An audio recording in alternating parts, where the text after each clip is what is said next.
नमस्कार. आपण कधी विचार करतो का की आपली मोठी मोठी स्वप्न, आपल्या महत्वाकांक्षा यांचं मूळ कुठे असतं?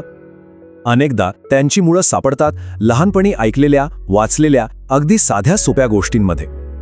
आज आपण असाच एक प्रवास करणार आहोत आणि बघणार आहोत की बालपणीच्या कथा मोठ्या स्वप्नांना कसा आकार देतात.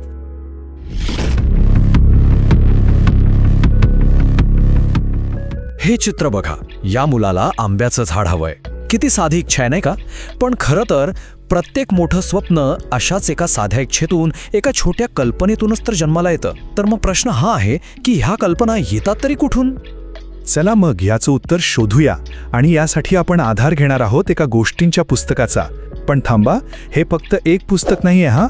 लहान मुलांसाठी ना, हे पुस्तक म्हणजे जगाकडे बघायला शिकवणारी पहिली खिडकीच असते. म्हणजे या पानांमधून मुलं फक्त अक्षरं किंवा शब्द नाही शिकत, तर निसर्ग काय आहे, आपला समाज कसा आहे आणि आपण स्वतः कोण आहोत, या सगळ्याचे पहिले नकाशेच जणू त्यांच्या मनात तयार होत असतात. याच कथा त्यांना त्यांच्या आजूबाजूच्या जगाचा अर्थ लावायला मदत करतात. ठीक आहे, तर मग आपला पहिला थांबा आहे निसर्ग आणि परंपरेचा. इथे आपण बघूया की निसर्गाबद्दलचे धडे आपल्या सांस्कृतिक परंपरांमध्ये कसे अगदी एकजीव झाले आहेत. ही गोष्ट आहे सौरभची. तो काय करतो तर आंब्याची एक कोय लावतो. आता ही कृती तशी खूप छोटी आहे, पण ती आपल्याला संयम आणि आशा यांसारख्या मोठ्या गोष्टी शिकवते.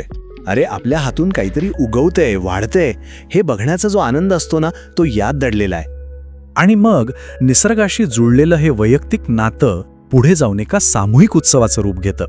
याचं एक उत्तम उदाहरण म्हणजे उत्तराखंडमधला फुलदेई सण. यात काय होतं तर सगळी मुलं एकत्र येतात, फुलं गोळा करतात आणि जणू काही निसर्गाचा उत्सवच साजरा करतात. म्हणजे मुद्दा हा आहे की फुलदेईसारखे सण ही काही केवळ एक परंपरा नाहीये, तर ते लहान वयातच निसर्गप्रेम आणि सामाजिक सलोख्यासारखी मूल्य रुजवण्याचा एक माध्यम आहे. खेळता खेळता नकळतपणे मुलं कितीतरी महत्वाचे धडे शिकून जातात.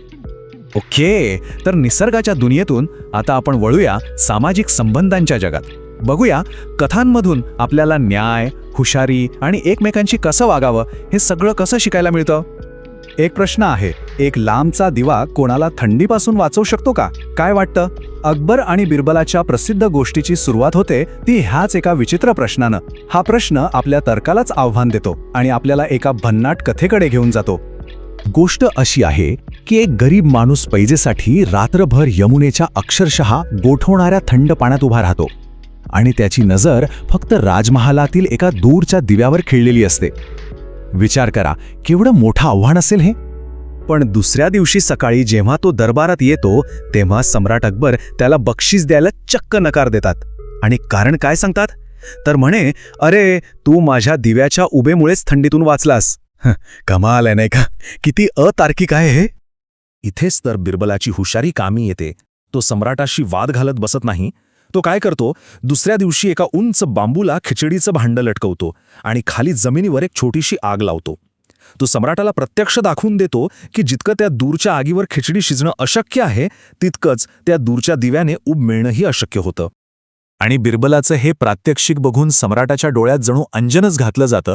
त्याला आपली चूक कळते आणि तो त्या माणसाला त्याचं बक्षीस देतो. म्हणजे बघा, चातुर्याने केवळ समस्याच नाही सुटत, तर न्यायही मिळतो. आता ही स्लाइड बघा. यात एक गंमत आहे. ही पुस्तकं आपल्याला सामाजिक जीवनाच्या दोन्ही बाजू दाखवतात. एका बाजूला आहे रस्सीखेचाचा खेळ, जो आपल्याला स्पर्धा शिकवतो, तर दुसऱ्या बाजूला अनेक पोपट मिळून एकच आंबा खात आहेत. हे आपल्याला सहकार्याचं सौंदर्य शिकवतं. तर मग आत्तापर्यंत आपण जे काही पाहिलं, निसर्गाबद्दलची उत्सुकता, संयम, चातुर्य, सहकार्य, हे सगळे धडे एका मोठ्या आधुनिक स्वप्नापर्यंत कसे पोचतात ते आता आपण या शेवटच्या भागात बघूया. हो, कारण लहानपणीच्या छोट्या छोट्या प्रश्नांमधूनच तर मोठ्या शास्त्रीय जिज्ञासेचा जन्म होतो. सुरुवातीची उत्सुकता हळूहळू मोठ्या आणि जास्त महत्वाकांक्षी प्रश्नांमध्ये बदलते. या पुस्तकातलाच एक संवाद आहे. एक विद्यार्थी म्हणतो, मला चंद्रावर जायचं आहे. बघा, अवकाशाचा प्रवास कुठून सुरू होतोय? वर्गातल्या एका साध्या इच्छेतून, एका संवादातून. आणि मग बघा, वर्गात विचारलेला तो साधा प्रश्न आणि भारताच्या चांद्रयान मोहिमेचं हे भव्य उड्डाण, ह्या दोन गोष्टी कशा एकमेकांशी जोडलेल्या आहेत? हेच तर आहे, लहानपणी पाहिलेली स्वप्नच मोठ्या यशाचा पायार असतात.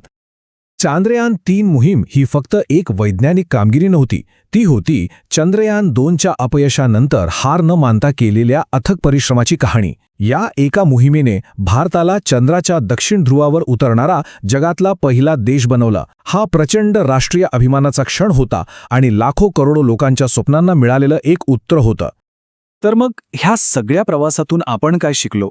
आपण जे बी लावतो, जी फुलं गोळा करतो, ज्या गोष्टींमधून न्याय आणि चातुर्य शिकतो, त्याच सगळ्या गोष्टीतून आपल्याला चंद्रापर्यंत पोचण्याची प्रेरणा मिळते.